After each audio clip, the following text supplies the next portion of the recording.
La province de l'Ituri est déstabilisée depuis 2017 par des groupes armés. Ils sont auteurs de plusieurs hostilités. Mais l'on s'interroge toujours comment parviennent-ils à se ravitailler en armement. Le regret d'un acteur scientifique. Je dois dire qu'il se pose là un problème d'éthique professionnelle très grave. Sur le plan patriotique, il se pose un grave problème. Un patriote ne peut pas mettre son pays à danger en vendant les munitions à l'ennemi, aux rebelles, à n'importe qui. Au cours de ce mois de mars 2022, les services de défense et de sécurité ont mis la main sur un réseau de ravitailleurs de miliciens Codeco en munitions. 3 officiers supérieurs des FARDC sont aussi impliqués. Une arrestation saluée par la société civile. Je veux commencer par remercier l'unité qui a réussi à mettre la main sur cette bande de mafias qui est opérationnelle à la province de l'Ituri depuis un bon moment. La société civile avait déjà dénoncé plusieurs fois que parmi nos officiers militaires, il y avait quelques-uns qui étaient impliqués dans ce genre de comportement et c'était suite aux alertes faites par la population de l'Ituri. Je me dis aujourd'hui que cette population mérite également le remerciement de la part de l'État congolais parce qu'elle veille sur tout ce qui se passe dans cette province. Des officiers de l'armée dans la déstabilisation, voici des éventuelles causes. Il se pose d'abord le problème de traitement des militaires. Est-ce que nos militaires sont bien payés?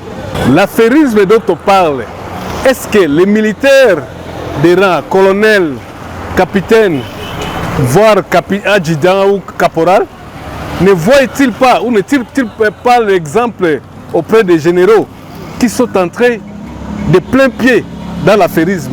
Et un colonel va voir, bon écoutez, moi je n'ai pas la possibilité de trouver ça, j'ai des munitions ici, je peux vendre ça. Et à terme d'exemplarité, je crois que la hiérarchie ne prêche pas les autres militaires. Mais la question principale demeure, que faire pour stopper la chaîne des ravitaillements de miliciens en armement? Maître Daniela Alessi pense qu'il faut 2 approches, la désolidarisation et la dénonciation. Il faut des approches. Premièrement, il faut que tous les Ituriens se désolidarisent de tous ceux qui sont impliqués dans les tueries, dans l'insécurité chez nous en province. Même les communautés, par rapport à l'armée, les militaires doivent se désolidariser avec tout ce qui travaille en étroite collaboration avec les miliciens. Et deuxième approche, moi je proposerai la dénonciation. Et ça, c'est le plus important. Il faut dénoncer. Les civils doivent dénoncer tous ceux qui travaillent pour le ravitaillement des miliciens.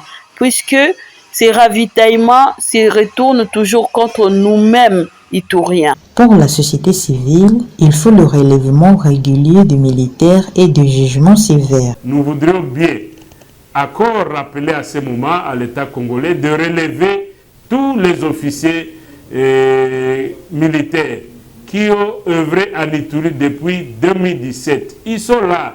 Les groupes armés naissent. Pendant qu'ils sont là, parce que c'est là qu'on a déjà arrêté, qu'ils soient jugés au public pour que tout le monde sache qui sont ces gens-là qui sont en train de causer la mort en Ituri. Et aussi, la quête ne doit pas se limiter à 3 personnes, nous avons dit, parce que nous imaginons les munitions de PKM. Ce sont des armes lourdes à notre connaissance. Ne peuvent pas sortir des magasins comme ça, sans avoir de traces. Nous invitons la population de l'Ituri tous à l'unité parce que nous savons c'est le fruit de l'unité qui peut nous amener à ce genre de résultats. Le gouverneur militaire pense qu'il faut combattre ensemble le mal. Mettons-nous ensemble, combattons ce mal-là. Prenons-nous la main dans la main pour qu'on ait vraiment la paix. Le jour où nous, les Ituriens, nous allons dire ça s'arrête aujourd'hui, ça va s'arrêter aujourd'hui. Prenons-nous la main dans la main pour qu'on ait vraiment la paix. Je demande encore à cette population, je demande aussi aux leaders politiques, à tous ceux-là vraiment qui aiment le pays, aidez-nous pour qu'on termine, on en termine une fois pour toutes. Cet analyste scientifique insiste sur la traçabilité des munitions. Il faut que la traçabilité des munitions soit bien faite pour qu'on voie qui reçoit les munitions et les contrôles. À l'époque de Maréchal Mobutu, un militaire qui tirait à l'air une seule balle faisait la prison.